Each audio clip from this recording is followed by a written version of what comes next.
discutir o futuro do trabalho, o futuro do emprego, num contexto em que se fala muito de inteligência artificial, mas, sobretudo, se procura perceber quais os caminhos ao nível das qualificações, das competências, para os empregos que vão ser necessários num futuro, pode dizer-se num futuro próximo. Foi a nota que saiu da primeira parte, porque estamos numa mudança bastante acelerada. Vamos pegar precisamente por aqui, tentando ir ao concreto, e Susana Almeida Lopes começava por si agora, CEO da SHL Portugal e também psicóloga. É possível definir quais são as competências mais valorizadas e quais são aquelas que se percebe que hoje faltam em Portugal? E digo isto também porque a SHL participou de um estudo precisamente sobre o futuro do trabalho em Portugal e as competências necessárias para isso. Sim, fizemos um estudo em 2024, efetivamente com a participação de 125 empresas, tivemos mais de 2.000 avaliados para verificar o nível das competências e conseguimos perceber foi que, por um lado, as competências que vão ser necessárias no futuro são diferentes e, portanto, estávamos a trabalhar mais com competências relacionadas com o relacionamento interpessoal, com até liderança, com lidar com a pressão e com as contrariedades, por assim dizer, e hoje em dia estamos a falar numa parte mais perspectiva, a pensar que competências são muito importantes, vão ser a inovação, vão ser a capacidade de planeamento, vão ser capacidades, por exemplo, de uma análise da qualidade dos dados. E, portanto, são áreas diferentes. Estes são os resultados portugueses e vão muito ao encontro do que são também as competências que são indicadas no World Economic Forum, que acrescem também a literacia digital, inevitavelmente, e também estas competências de utilizar a inteligência artificial. E o que é mais interessante e também preocupante, por assim dizer, é que no contraponto deste, quais são as competências que vão ser necessárias e quais são os resultados que apontam para áreas mais frágeis, onde é que as pessoas em Portugal têm mais fragilidades, parece quase haver um nível de concertação. É que, efetivamente, as áreas de inovação, as áreas de capacidade de planeamento são as áreas onde os gaps e as lacunas são maiores. E, portanto, esse caminho vai ser preciso percorrer com rapidez, naturalmente com o paralelismo da inteligência artificial e dos dados, mas estas outras áreas também críticas vão ser muito importantes. Portanto, o que a Susana está a dizer é relativamente preocupante, ou seja, as áreas que estão a ser mais requisitadas e aquelas que tendencialmente estarão mais imunes, uso eu esta expressão, aos avanços desde logo da inteligência artificial, ligadas à criatividade, à inovação, ao planeamento, são áreas onde nós somos deficitários. Exatamente.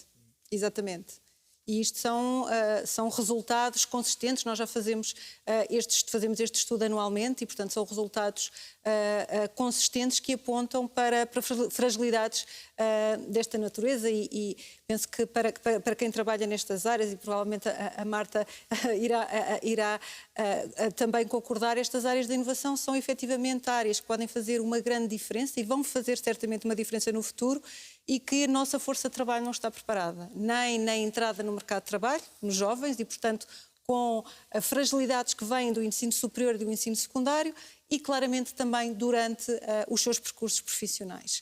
E, portanto, há aqui um caminho que é muito importante e que se tem que começar cedo, e cedo é no ensino, mas que as organizações também têm de acompanhar.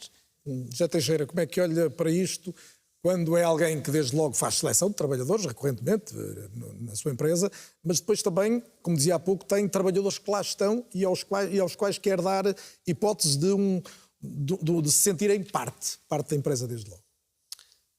São dois tipos de olhar diferente, de avaliação diferente, ou concorrem no essencial para o mesmo?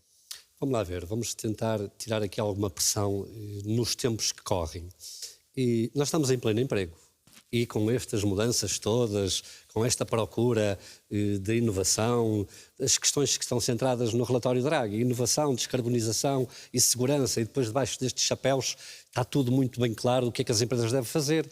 Sintetiza, é uma espécie de relatório Porter que se fez há uns anos para Portugal, é um relatório Draghi para a Europa, centrada em 3 eixos e não centrada em 50 eixos. Isso é muito virtuoso. Mas o que se passa exatamente num contexto em que a procura é maior do que a oferta é nós termos de inovar muito pelo lado de trabalharmos os trabalhadores. E trabalhar os trabalhadores e candidatos a trabalhadores. Desde logo, nós temos feito acordos com escolas profissionais. Nós mesmo temos uma escola de DST e temos uma escola industrial DST, porque não encontrávamos no mercado, digamos que uma composição, se quiser, de conteúdos que para nós consegue mobilizar os alunos para níveis de criatividade e de imaginação, e são os conteúdos ligados às literacias da beleza, nomeadamente as artes liberais. A literatura, a poesia, as artes, a filosofia.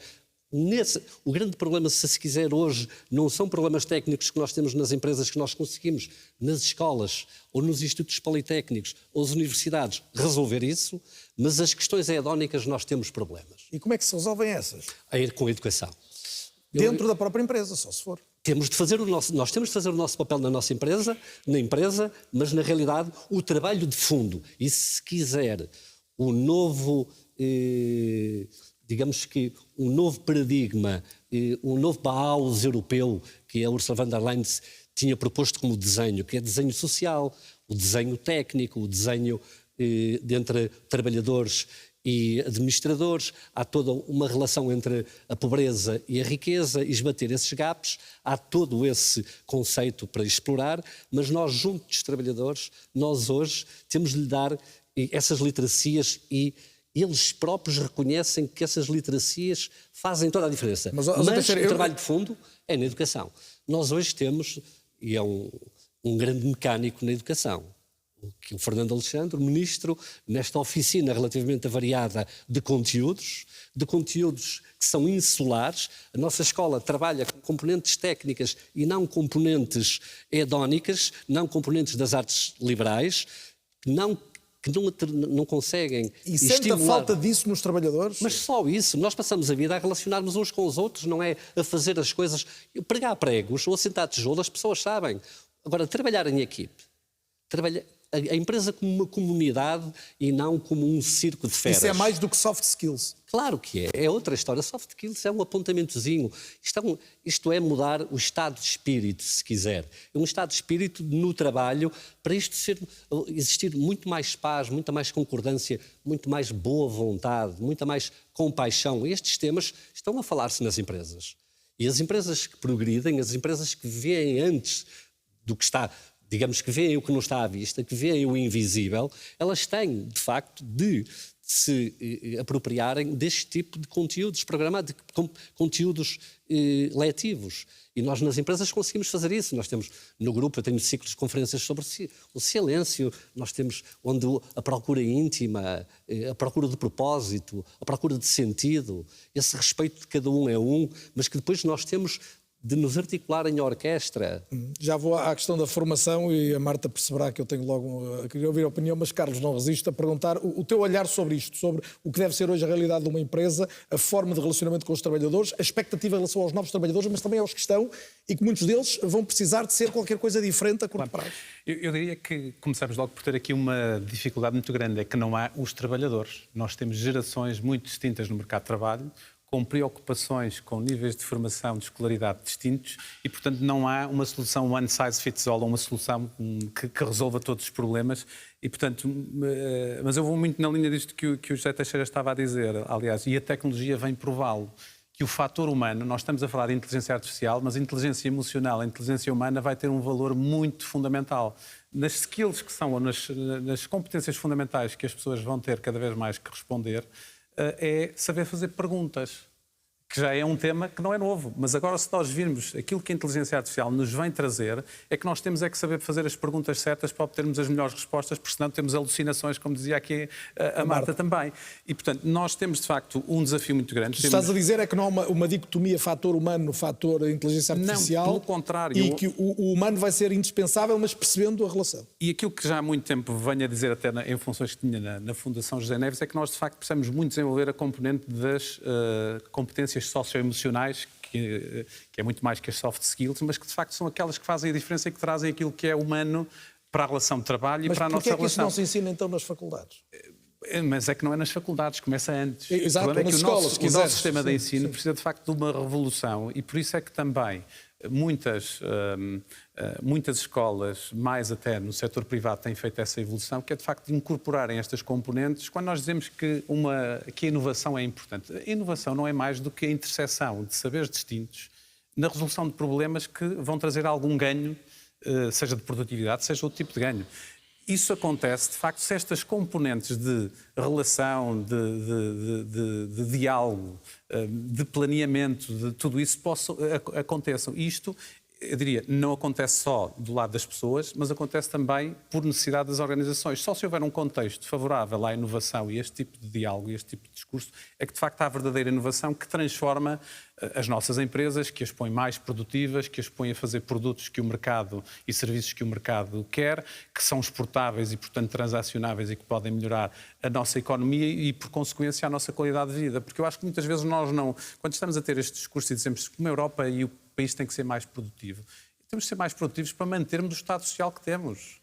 Quando olhamos para um relatório Draghi, que é um relatório muito interessante, mas que no fim do dia agrega um conjunto de reclamações que têm vindo de ser feitas à Europa devido à dificuldade que a Europa está a ter em responder a estes desafios muito acelerados e estarmos muito tempo a discutir coisas em vez de fazer coisas, que é um dos desafios que nós temos na Europa.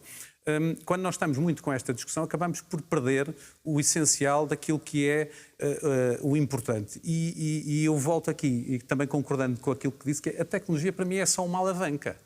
Só que é a alavanca que define a velocidade a que nós nos estamos a desenvolver.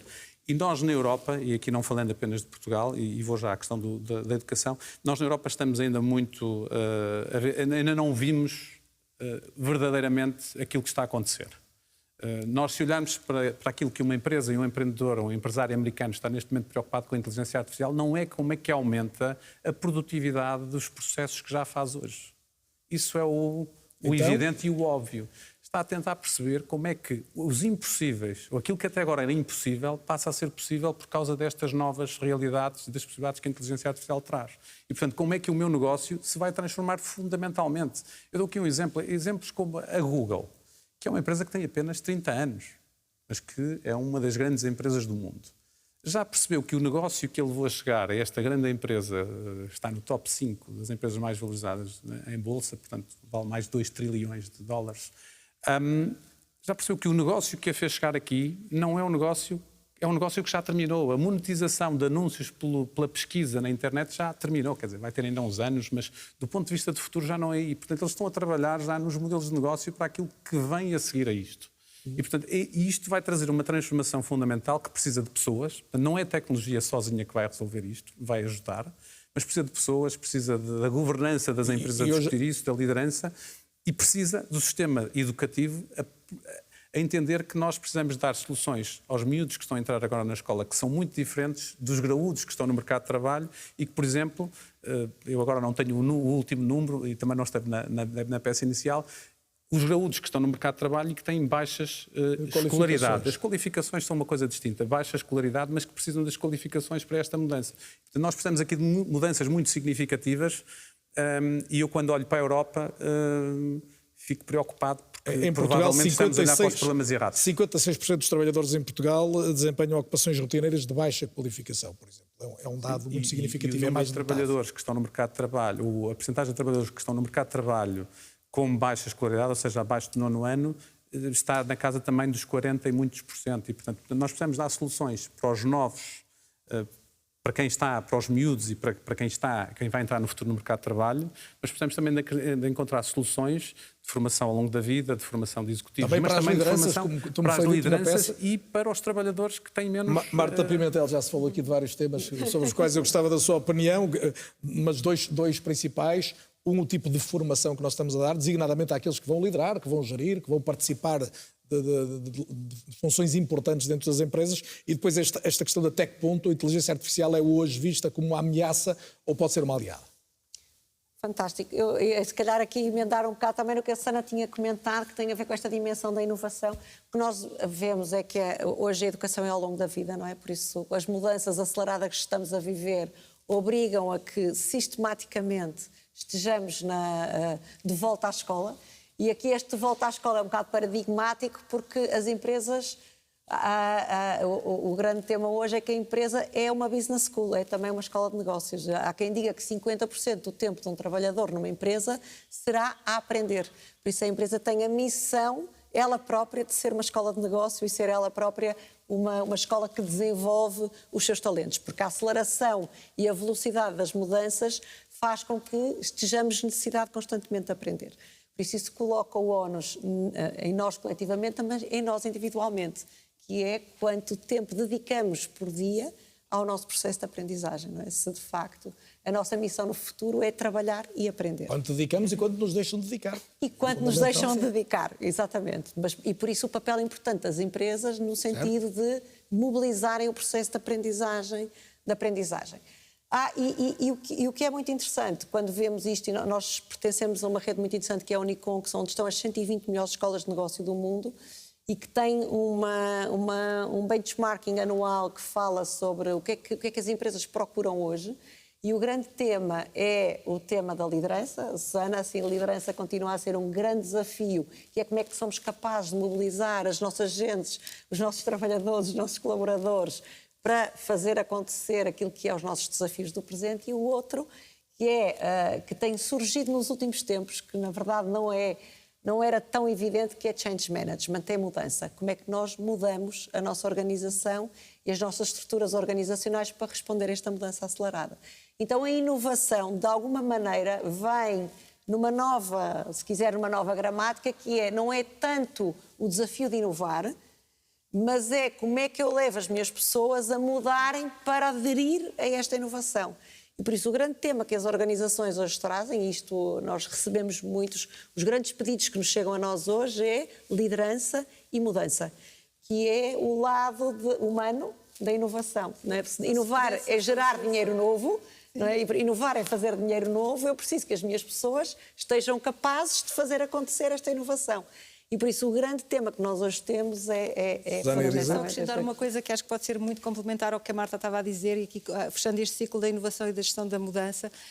Efetivamente, esta é uma área que eu tenho trabalhado na gestão da mudança e dou aulas no ISEG sobre gestão da mudança, e uma das coisas que falamos sempre com os alunos é 70% das mudanças falham. E falham porquê? Por causa das pessoas, por causa dos processos que são seguidos e por causa das lideranças que não conseguem Estamos a falar de que tipo de mudança?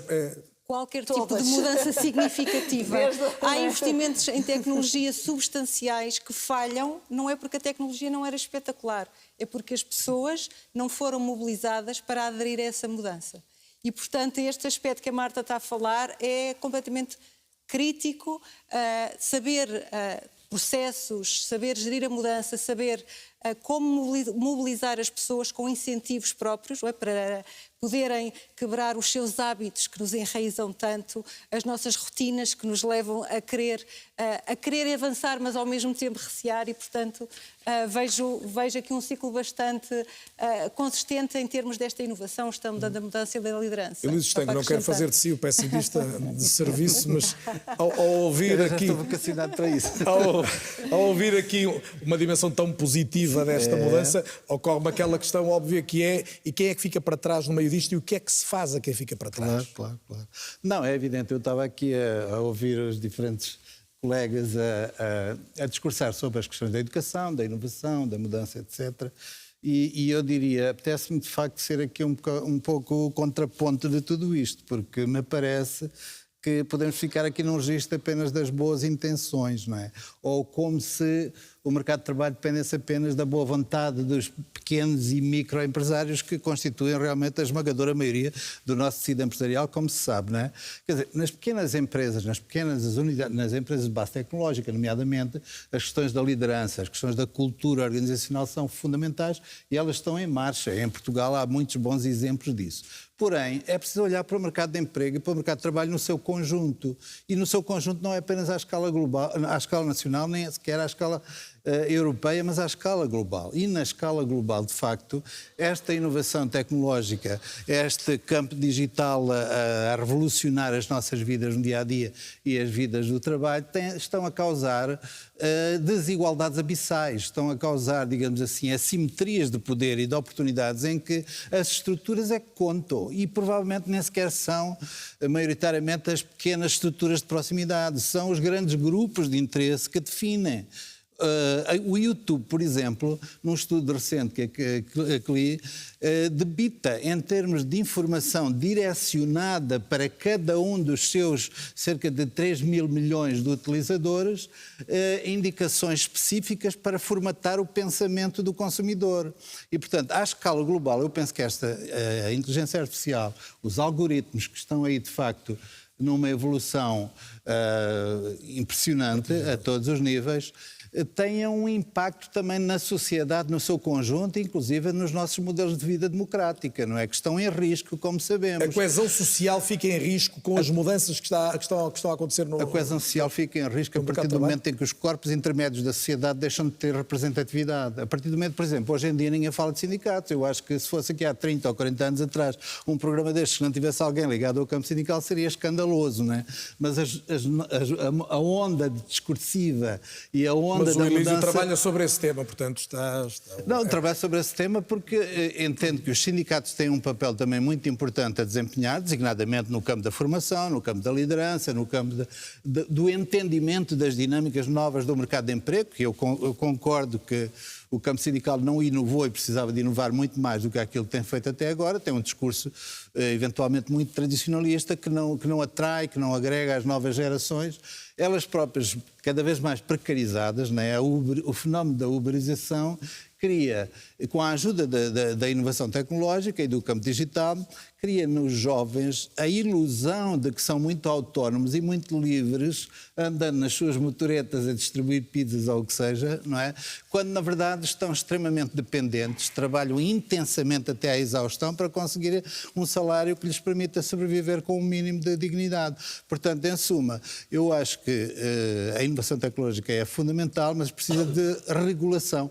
Precisamos de reguladores que, obviamente, procurem equilibrar a sociedade. Prometo que vamos voltar a esse tema. Queria ouvir a Regina Caldas. Regina, quando se fala em trabalho remoto e um trabalho que exige flexibilidade, a palavra tem que ser essa, isto significa que é um mundo completamente diferente daquele a que estávamos habituados e que ouvimos ainda agora o Elísio Estanque equacionar?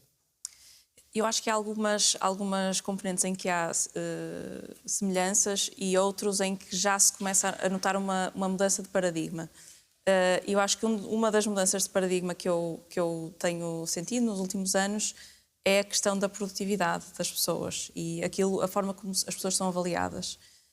E, portanto, eu acho que quando se fez esta transição do mundo presencial, há uma falsa sensação de controlo de quem está no escritório, de quem está ali ao lado e, portanto, um dos grandes paradigmas que eu vejo em mudança tem a ver com a questão da produtividade e a questão do foco nos resultados, o foco no impacto e menos na quantidade de horas de trabalho, no esforço e naquilo que é tanto o tempo dedicado a uma determinada tarefa. Portanto, eu vejo também muito aquilo que dizia a Susana há pouco, a questão do pensamento crítico, do planeamento, todas estas skills são skills que, num trabalho 100% remoto, são ainda mais relevantes, pelo menos daquilo que é a minha experiência. Mas é possível manter uma cultura de organização? Uma empresa também é uma comunidade onde as pessoas se encontram. É possível manter isso? E penso até na questão da avaliação do mérito, de premiar aqueles que garantem mais. Tudo isso tem sido possível quando se trabalha? Sim. Essencialmente na minha experiência é possível. Já trabalhei em diferentes empresas remotas, já trabalhei em diferentes empresas presenciais. Eu acho que existem boas e más culturas nos diferentes modelos de trabalho e é possível criar uma cultura de organização saudável, coesa, de união, quando a empresa e os processos e o sistema e tudo é pensado remoto. Eu acredito que seja muito diferente uma empresa que tenha que fazer a transição e, portanto, que passe de um modelo presencial para um modelo híbrido, que passe de um modelo híbrido para um modelo cada vez mais remoto. Acredito que haja outras dificuldades, mas quando tudo, desde o processo de entrevista, de avaliação dos candidatos, à parte de integração na empresa, quando tudo isto é pensado de forma 100% remota e 100% abrangente para qualquer cultura, para qualquer nacionalidade, para qualquer background, traz-nos aqui também componentes de diversidade muito interessantes que fomentam questões de inovação e que fomentam... nós sabemos hoje em dia que a diversidade de pensamento e a diversidade de background, fomenta a inovação e fomenta o crescimento das empresas. E, portanto, não querendo ser aqui 100% otimista, porque naturalmente há desvantagens e há desafios, eu acredito que acaba por este novo modelo de trabalho, que cada vez é mais presente, acaba por trazer aqui benefícios tanto para os trabalhadores como para as empresas a nível de produtividade, de motivação, etc. Só acrescentar uma coisa, Diga, Carlos. Por vezes até quase que se esquece, com este discurso eufórico em torno das novas tecnologias, quase que se esquece que há um setor da indústria tradicional que ocupa a maior parte do volume da força de trabalho, não é? E esses estão completamente alheios àquilo que é o nosso discurso aqui. Por outro lado, eu diria que quando se fala em formação, e ela realmente devia ser uma prioridade, desde as escolas mais básicas até o ensino superior, não devemos esquecer também que a maior parte dos nossos empregadores de pequenas e médias empresas não têm a formação e eles próprios precisariam de um investimento grande e de incentivos fortes para que eles próprios tivessem outro tipo de formação a nível da gestão estratégica das organizações que lideram, não é? Portanto, esse déficit de liderança também é causa do atraso que nós temos em muitas matérias e em muitos setores. Eu, se calhar, posso saltar. Pode, com certeza. Eu vou lançar uma reportagem a seguir, mas quero ouvi-la ainda. Não, é só porque eu acho que este ponto é fundamental, a questão, não é? Como é que nós trazemos todas as empresas do tecido empresarial, não é, português para dentro deste processo de evolução. Nós temos um projeto interessantíssimo que se chama Voice, que é um projeto que foi desenhado, que é um projeto de impacto da Nova, que foi desenhado para apoiarmos 5.000 empresas, não é? Por isso tem um conjunto, e a Fundação Geneves é uma delas, um conjunto de stakeholders que cofinanciou este projeto para viabilizar o desenvolvimento de 5.000 empresas, cujo objetivo é, de facto, formar as suas lideranças, que muitas vezes nem sempre têm acesso às escolas de negócio e àquilo que está a acontecer em outros contextos. E por isso o que temos vindo, hoje já temos 1.500 empresas on board que estão a passar por este processo. Só que isto tem um tema muito interessante, é que muitas vezes quando pensamos em formação, pensamos num sistema formal, formação em sala de aula, não é? E na verdade, formação vai muito além disso, não é? Vai à aprendizagem entre pares e vai à aprendizagem no contexto de trabalho, não é? E por isso, no fundo, este modelo é tentar combinar estas diversas formas de aprender para que, de facto, possamos evoluir mais rápido. E sem dúvida nenhuma, não é? 99% do nosso tecido empresarial são PMEs. São PMEs. Mas eu gostava mesmo também de voltar ao tema que o professor estava aqui a dizer, porque eu acho que isto é mesmo muito importante, é que este discurso do remoto, do híbrido, de facto isto aplica-se ainda a uma pequena, é o futuro para uma grande parte, eu diria para uma parte significativa das economias mundiais, mas neste momento aplica-se a uma parte, pelo menos na Europa, relativamente pequena dos trabalhadores e, portanto, é preciso olhar para soluções que agreguem. E eu já agora, a minha área é muito mais a tecnologia e eu próprio faço trabalho remoto há muitos anos, há mais de uma década e meia, que se calhar um dia por semana trabalhei sempre fora do escritório e agora ainda mais.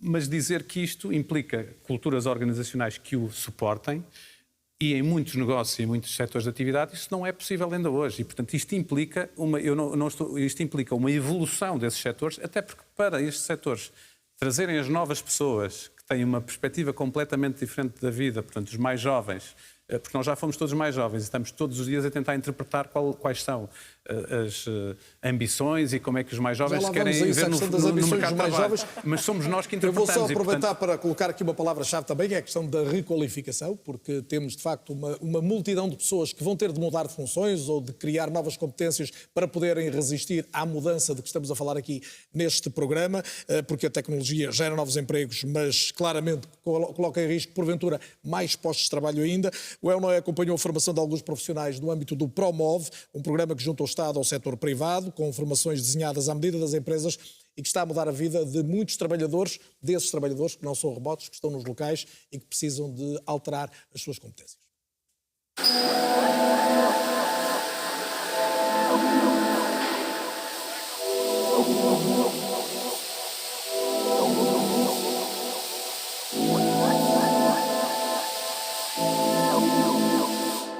É preciso mesmo estar habituado ao cenário de mudança e ao cenário imprevisível. Carreiras de 50 anos no mesmo lugar são cada vez menos. É licenciado em marketing, mas seguiu a paixão pela pintura de automóveis.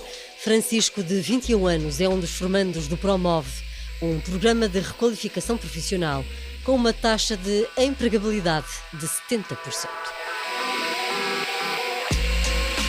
O curso acaba no final de junho, depois do estágio em contexto de trabalho mesmo, numa empresa, e depois espero ficar a trabalhar nessa mesma empresa. Uma das grandes virtudes que tem este programa é que nós só arrancamos com uma ação de formação quando temos o conjunto de empresas naquele território que identificou aquela necessidade de contratação e que vai acolher o formando no contexto da formação em contexto de trabalho. O programa surge a partir de uma plataforma europeia, junto a entidades públicas e privadas, a trabalhar para o mesmo objetivo. O Promove vem resolver um tema, mais uma vez, de gap, de distância entre as competências que existem disponíveis no mercado e as competências que as empresas precisam. O que nós temos na plataforma, que é tudo com inteligência artificial, é a possibilidade de fazer a correspondência das competências entre as competências que estão por trás de cada anúncio de emprego e as competências que estão em cada pessoa. É o mais frequente, também devido à complexidade das máquinas, cada vez mais autónomas, Em 2 anos de atividade fizeram formação 1.400 pessoas. Histórias de requalificação profissional, de mudança de vida. Me formei com 20 e poucos anos em cozinha, em gastronomia.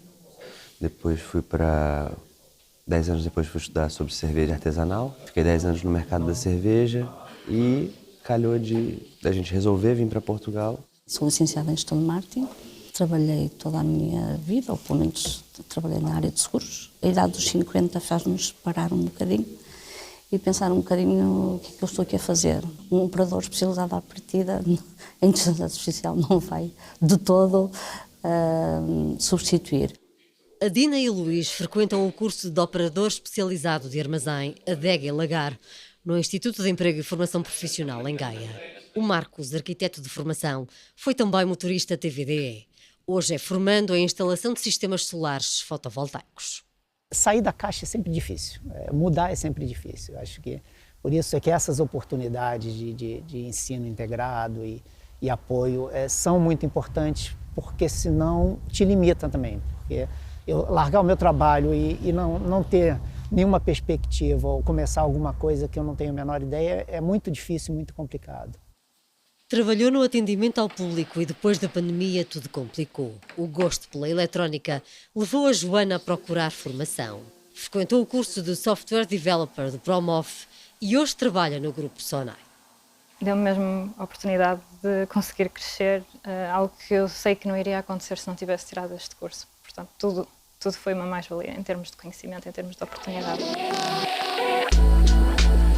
A necessidade e a vontade fazem a mudança, mas há requisitos quase obrigatórios na candidatura à requalificação profissional. Nós não estamos a falar de um curso de 50 horas ou de 100 horas. Nós estamos a falar de um investimento grande em termos de tempo, porque os cursos Promove estão ali entre os 6 e os 9 meses e, por isso, de facto, é preciso ter, desde logo, a coragem, mas a resiliência e a motivação para enverdar por um caminho completamente novo, que não estavam habituados, e fazerem o percurso até ao final. 150 empresas envolvidas, 10 laboratórios de norte a sul do país, são parte do caminho de transformação do mercado de trabalho. É antecipar a obsolescência de algumas funções para requalificar, mesmo enquanto as pessoas estão empregadas.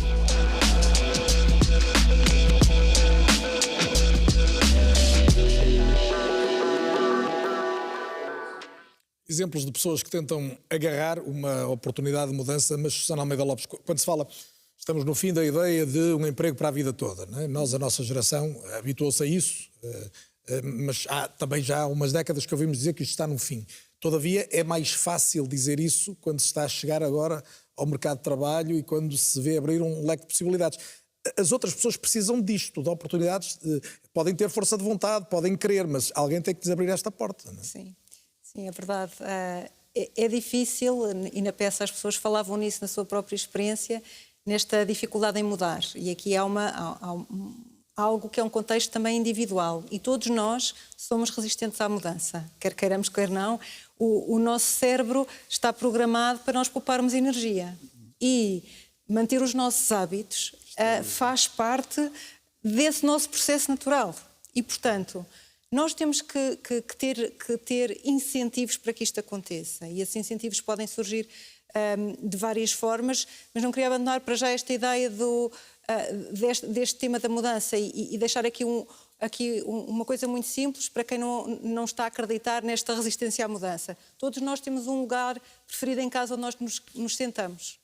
Isto é evidente para todas as pessoas. Todos nós temos aquele sítio onde nos sentamos, porque é o nosso sítio de conforto, é o nosso sítio de especial, é o nosso sítio de voltar às bases e manter os nossos hábitos. E romper hábitos é difícil para nós, para todos nós. Muitas pessoas dizem, quem é que quer mudança? Toda a gente quer mudança, está super na moda a mudança, no abstrato. Mas quando nós dizemos... A dos outros, é mais fácil a dos outros. E mudar as funções dos outros, espetacular. Então, e mudar-se a si próprio, ou a sua função? No meu departamento, não. Então, mas porque as pessoas mudarem as suas próprias convicções de trabalho é efetivamente difícil. E, portanto, nós temos que criar incentivos que possam romper estas barreiras dos hábitos, e pode ser feito, obviamente, que no contexto das organizações com incentivos, pode também ser feito ao nível dos incentivos individuais. Eu tive a oportunidade de trabalhar num projeto que foi lançado pelo Fórum Futuro, na altura liderado pelo Poiares Maduro, com uma equipa do ISEC, com outros 2 professores, e o nosso desafio era como aumentar o salário médio. Fomos pelo caminho da produtividade e alavancar a produtividade no talento, e um conjunto de incentivos que quisemos propor, e portanto a ideia era deem-nos ideias que possam ser implementadas no país, e ideias que foram lançadas em termos mais pragmáticos foram efetivamente, porque não, criar incentivos fiscais, quer em sede de majoração de IRC para as organizações que investam na requalificação dos colaboradores em áreas-chave, quer na própria majoração e incentivos ou de uma espécie de incentivo do IRS para quem tenha a coragem e a vontade de fazer o seu autodesenvolvimento. Isso foi concretizado já? Sim, foi apresentado, está disponível na Gulbenkian, está disponível no ISEC. Da parte dos investigadores demos toda a abertura para continuarmos a colaborar. Infelizmente não tivemos novos chamamentos para continuar a desenvolver este nosso projeto, mas efetivamente tínhamos aqui umas bases que eu penso que podem ser aproveitadas para se poder criar este incentivo. Há pouco a Marta também falava, também compete a cada um de nós, e eu conheço muitos exemplos de pessoas que sacrificaram noites, fins de semana, férias, para se poderem requalificar. Porventura, e é natural que pessoas com níveis de qualificação mais elevados estejam mais disponíveis para este tipo de aprendizagem individual, e que para chegarmos às PMEs, às indústrias, tínhamos que ter outra abordagem. Mas se nós pensarmos que podemos criar incentivos financeiros que possam romper estes hábitos, e uma coisa muito importante que eu acho que é útil, quer numa perspectiva do próprio, e ali na peça também falavam, quer na perspectiva das organizações, ter a coragem de mudar quando ainda se está bem. E esta ainda é uma resistência à mudança maior. Como é que eu vou mudar? Ainda está tudo bem, mas se calhar daqui a 2 anos não vai estar, ou daqui a 3. José Teixeira, há uma questão que pode ser relativamente controversa, mas creio que fará sentido colocar, que é: de que forma é que se gera incentivos, que se gera a premiação, a ideia do mérito numa empresa, sem que isso deslace o relacionamento das empresas? Há esse risco? Como é que se encontra um ponto de equilíbrio? Antes de responder a essa questão, deixe-me só dizer que é um erro colossal a ideia do full remote, ou até metade. As cidades, as empresas, os teatros, os museus não se construíram para ser vistos a partir de casa. As colisões sociais, que são um fator-chave na criatividade nas empresas, os encontros inesperados, as festas, a sinestesia, que é usar os sentidos todos e não apenas partes. Eu não consigo sentir o perfume de quem está do lado lá do Teams ou do Zoom. Eu não consigo sentir o olhar inteiro. Não tem nada a ver. Imagino que regressamos ao tempo da pandemia e que de repente então, menos os tipos dos tijolos, vamos todos para casa trabalhar. E a cidade fica deserta durante o tempo. Isso é um absurdo. E é um absurdo sociológico, saberá melhor do que eu defender este tema. Mas é um absurdo que eu sinto. Eu sinto na empresa que a criatividade, a imaginação é por essa integração. Mas rejeita totalmente o teletrabalho? Não rejeito. A seguir à pandemia, nós dissemos assim, ok, 25% das cadeiras do grupo, portanto, os que podem fazer teletrabalho, nós deixamos. A partir daí, eu estou a sair e estou a deixar um dia e, por exemplo, tenho coisas como, por exemplo, as mulheres têm às vezes dias péssimos com o seu ciclo menstrual. Diga, não vem trabalhar. Esse tipo de questões fica em teletrabalho. Não há problema rigorosamente nenhum. Agora, estar em teletrabalho, dormir no mesmo sítio que se levanta e toma um pequeno almoço, que trabalha, que almoça, que tem os filhos, não pode. É um erro técnico. Isso é um absurdo autêntico. Sobre as questões da meritocracia, que é um conceito completamente oportuno para se discutir, e há um livro absolutamente central do Michael Sandel, onde trabalha a meritocracia e a meritocracia em si. Digamos que o que se passa hoje nas empresas, e isso é a responsabilidade das empresas, não é a responsabilidade dos trabalhadores, é os trabalhadores competirem uns contra os outros, correrem uns contra os outros. O trabalho, o sítio do trabalho está um hipódromo autêntico. E, portanto, os trabalhadores são cavalos e apostam-se nos cavalos. E cada um escolhe o seu jogo, porque interessa a isso... Mas qual é a alternativa? É não premiar? Não, a alternativa é gerar comunidades. É fazer com que as pessoas sintam que o todo é mais importante do que a parte. Porque as partes isoladas, está demonstrado na teoria de jogos, quando você quer, quando cada um quer o que é melhor para si, todos os outros vão querer o que é melhor para si e, portanto, nós nos vamos entender. Portanto, temos que ter capacidade de negociar, de trabalhar em conjunto. E depois a meritocracia vem assim. É evidente que há alguns que dizem assim, Zé Teixeira, o que tu estás a querer é que cheguem todos ao fim, à meta, ao mesmo tempo. E são os libertários que dizem isso. Eu digo, não. Eu quero é que partam do sítio para a corrida todos ao mesmo tempo. Eu quero que ninguém parta com a barriga vazia e o outro com a barriga cheia. E, portanto, eu tenho de ter aqui assim mecanismos de compensação, para depois corrermos e uns chegam primeiro, outros chegam depois. Mas a comunidade dos trabalhadores, a capacidade que nós temos de gerar o imprevisível, o lado metafísico, se quiser, da empresa, o lado espiritual da empresa, ela é em contacto uns com os outros, é nessas dinâmicas. E o trabalho das equipes e a avaliação das equipes é absolutamente central. Na avaliação de 360 graus interessa-nos muito a avaliação que os colegas fizeram de uns dos outros, não apenas para cima, não apenas para baixo, mas também para o lado. E isso nós percebemos que temos de introduzir mecanismos onde esse encontro seja feito. Você abriu o programa com livros e uma livraria.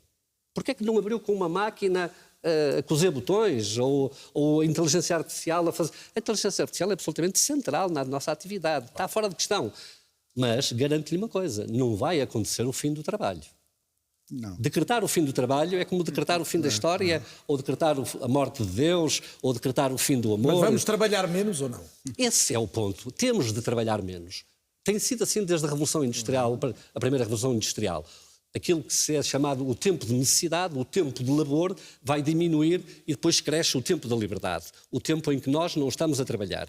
E a semana de 4 dias... Mas nós ouvimos falar da sociedade de lazer também há décadas. Mas está a acontecer. E os novos trabalhos, as novas profissões, muito elas vão ser centradas na qualidade de vida.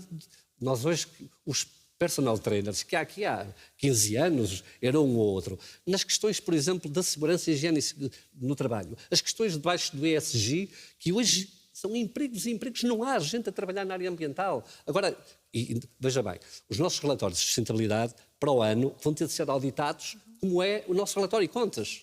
Pelo ROC. Não há ainda. Estão as Big Four certificadas para poderem auditar. O que é que isso representa em novos trabalhos? Imenso. Portanto, não há problema nenhum.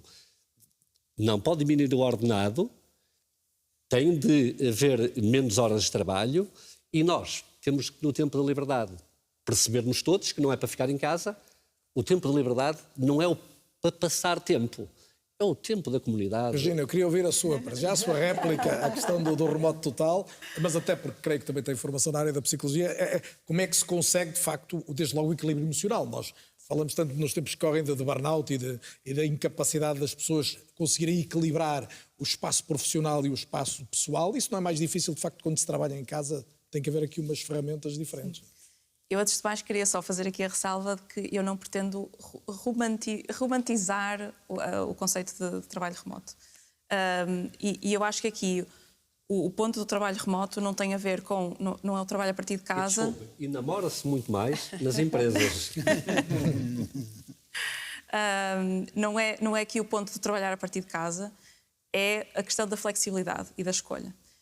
Eu não trabalho de casa todos os dias, não trabalho no espaço, tenho filhos pequenos, não trabalho no espaço com as crianças, portanto, tem que haver uma dinâmica familiar e uma dinâmica... Isso, e os outros? Não têm. E espaços de coworking como este espaço... Tem dinheiro para ir para o espaço de coworking. Há muitos que dormem e trabalham no quarto onde dormem. Mas isso cabe às empresas, não é? Portanto, uma empresa que tenha trabalho remoto pode disponibilizar... Outros que nem dormem. Pode disponibilizar suporte aos colaboradores para terem um valor mensal... Eu tenho de conseguir evangelizá-la, pá. Não vá por aí. Eu respeito a sua opinião. Mas eu acho também que aqui o futuro vai ser ditado pelas novas gerações e por aquilo que as novas gerações valorizam. Não se pode individualizar mais, não se pode haver esse sentimento de isolamento. Tá? Isso é um perigo hoje para as democracias. Depende de cada um. É um perigo para as democracias. Eu acho que um bocadinho como a mudança, aquilo que a Susana partilhava, acredito que a mudança também tem que partir de cada um. E naturalmente é mais difícil em alguns contextos, mais fácil noutros. Mas cabe a cada um também criar as condições para... Deixa-me juntar aqui mais um dado ao Carlos Oliveira, porque nesta que estava há pouco falavas das ambições dos mais novos, das expectativas. As expectativas não estão demasiado ligadas a uma ideia de remuneração elevada nos tempos que correm? Eu acho que isso depende, naturalmente, elas são baixas. Eu acho que esse é o ponto de partida, é que se nós queremos, de facto, ter uma sociedade melhor, nós temos, e um país melhor, temos que conseguir elevar as remunerações médias e não podem ser só... Passa por aí, desde logo, e não só aquilo que vem da lei, que é o salário mínimo. Quer dizer, porque enquanto tivermos um país onde o salário, infelizmente, nos últimos tempos parece... que as estatísticas mostram que já os médios estão um bocadinho a ter alguma evolução, mas nós tivemos aqui um período de tempo relevante em que os salários só aumentaram os mais baixos e que aumentaram por via legislativa. E uma aproximação grande do salário mínimo ao médio. O que quer dizer, quando o médio e o mínimo estão muito próximos, algum problema está a acontecer, porque quer dizer que estamos a nivelar toda a gente por baixo e deixamos de ter classe média, deixamos de ter quem tenha capacidade de querer ir ao teatro, de querer ir fazer uma livraria, comprar livros e, portanto, usufruir daquilo que nós devemos querer enquanto sociedade. E, portanto, quando nós falamos muito do tema da produtividade, e eu já lá vou à questão dos jovens, eu acho que tem a ver com esta questão da preocupação de isto ser a ferramenta que mais ou menos todos os economistas encontram como sendo aquela que vai resolver o problema dos salários médios, que é nós conseguirmos entregar produtos ou serviços por um valor aos clientes que libertem uma margem maior para que eu possa remunerar melhor os trabalhadores. E, aliás, eu acho que há aqui uma coisa que o país tem que se habituar, é que se há empresas que dizem que o salário mínimo é elevado, eu acho que essas empresas têm que ser questionadas se têm papel na sociedade. Porque se há uma empresa que não consegue produzir pagando um salário que já é tão baixo, então ela está a alocar recursos que podem ser alocados por outras que pudessem entregar melhores salários. E, portanto, nós às vezes temos uma tendência enquanto país de proteger alguns empresas ou alguns setores por acharmos que esses setores estão a criar emprego, mas muitas vezes são um emprego só de sobrevivência. E, portanto, nós não vamos desenvolver o país, nem vamos ter pessoas mais felizes se não entregarmos melhores salários. E, portanto, eu acho que este é um tema central que o país tem que resolver e que a Europa tem que resolver e que os indicadores que estamos a ter, eu diria que não vão no bom caminho. E agora, vindo àquilo que são as oportunidades... E dentro das empresas não há corridas de cavalos ou é possível... Eu acho que é muito difícil generalizar, porque vai haver empresas em que há corridas de cavalos. Deixa-me só dar-te este indicador. A BCG fez um estudo onde quis identificar o mal-estar no trabalho. Exatamente. E 65% dos trabalhadores responderam que era a relação deles uns com os outros. E é esta competição que tem de ser esbatida, que tem de ser suavizada. Sim, mas aí não pode haver, e aqui quando eu falo no tal hipódromo, não pode ser essa competição cega uns com os outros, tem de haver essa capacidade comunitária de ajuda. É na maior parte das empresas? É, 65% dos trabalhadores responderam assim. Mas eu acho que há aqui uma questão, isto também tem a ver com a organização do trabalho e tem a ver com as metodologias e que as empresas adotam para desenvolver o seu trabalho. Quer dizer, se eu entrar neste modelo... que o Zé Teixeira aqui referiu de hipódromo, eu tenho esses efeitos e isso não é uma coisa nova. Portanto, isso já vem de há muitos anos e provavelmente as novas gerações Nasce com o totalitarismo? Mas as novas gerações provavelmente estão mais focadas noutras realidades. E eu há pouco dizia, e queria dizer isto, nós temos aqui um problema na nossa sociedade, é que todos somos novos e, portanto, achamos que conseguimos interpretar aquilo que os mais novos pensam e as suas ambições, as suas expectativas. E também achamos todos que os gaps entre gerações também sempre foram iguais. E provavelmente não foram. Provavelmente nós temos hoje gerações que têm ambições, têm modelos de vida diferentes, se calhar, do que a minha geração para a anterior teve e que é muito maior, se calhar, da minha para a seguinte e, portanto, também se exponenciou esta diferença. E esta diferença faz com que seja muito mais difícil também quem está a gerir, e em particular num país onde quem está a gerir e os patrões de muitas empresas têm baixas qualificações, consiga interpretar e adotar as metodologias e as melhores ferramentas para poder gerir neste ambiente de diversidade. No tema da produtividade, por exemplo, há uns anos, num estudo que na altura, quando eu estava na Fundação José Neves, fizemos sobre a produtividade, tentar perceber o impacto dos jovens na produtividade das empresas. E era impressionante perceber que, e aqui a correlação não quer dizer que seja causa e efeito, mas que havia uma correlação, que as empresas que tinham um maior volume de jovens na sua massa de trabalhadores tinham um aumento de produtividade comparativamente com empresas que tinham menos jovens a partir de um determinado número ou de uma percentagem no volume total de emprego. Abaixo desse volume de emprego até havia uma diminuição de produtividade. E o que é que se podia, por exemplo, concluir daqui, ou pelo menos teorizar? É que isto poderia ser, olha, empresas em que os jovens não têm um peso suficientemente grande para influenciar decisões, estão a ter muito menos impacto porque as suas competências e as suas visões não conseguem ser trazidas para a equação. E, portanto, eu acho que este é um tema central. Mas eu gostava para concluir, que eu acho que para mim o tema central daqui é... Eu acho que nós, enquanto raça humana, não vivemos para trabalhar. Nós trabalhamos para viver e para viver melhor. E, portanto, eu acho que é essa a ambição que devíamos ter para o conjunto dos trabalhadores. Porque nós, quando falamos em quem está aqui em remote, estamos a falar dos exemplos de quem ganha hoje em Portugal 100 mil euros, se calhar com 30 anos de idade. E isso devia ser um exemplo o trabalho de ambição, mas a maior parte da população não está aqui. O trabalho e as ambições de carreira têm demasiado peso hoje. É uma ínfima minoria. A população não está aí. E a pergunta precisamente desta linha, o trabalho e as ambições de carreira, que estão relacionadas e que são legítimas, acabaram por se tornar demasiado centrais na nossa vida, na vida de todos? Eu acho que o trabalho é tanto mais central quanto mais ele é difícil de obter em termos de um trabalho digno, de um trabalho que ofereça segurança, de um trabalho que ofereça perspectivas, e nós sabemos muito bem, nas últimas décadas, o próprio conceito de trabalho alterou-se e a ideia de carreira praticamente desmoronou-se e desapareceu. Quer dizer, se você falar com estudantes de licenciatura, já ninguém tem a ilusão de que, terminada a licenciatura, vão iniciar uma carreira brilhante no campo profissional.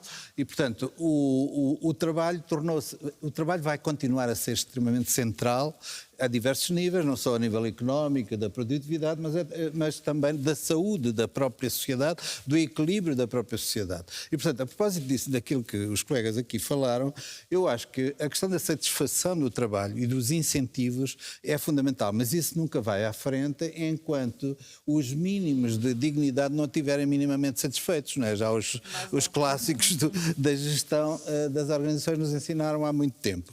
Por outro lado... Peço-lhe só concluir por agora, temos o intervalo e voltamos vou já concluir. Por outro lado, a questão do equilíbrio, realmente as pessoas não estão ansiosas de mudança o tempo todo. O que as pessoas precisam é de estabilidade, sentido de segurança, integração social, reconhecimento e dignificação, né? Que é isso que muitas vezes não acontece porque as estruturas da empresa, e nomeadamente em Portugal, podemos aprofundar este ponto se quiser mais tarde, as relações de poder, as tutelas, os vínculos pessoais, muitas vezes contam mais do que o mérito, e é por isso que falar em mérito muitas vezes não passa de uma falácia. Vamos voltar a falar disso e de outros temas a seguir ao intervalo. O intervalo é curto, tem pouco mais de 5 minutos, não ouvi a Marta Pimentel, agora queria ouvir.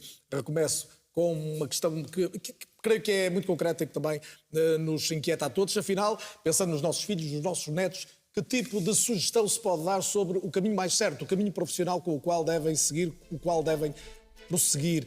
E também a questão da inteligência artificial, até que ponto deve ou não ser regulada, que papel têm os Estados e as entidades supranacionais na regulação dessa novidade que claramente já mexe com os nossos tempos. Até já.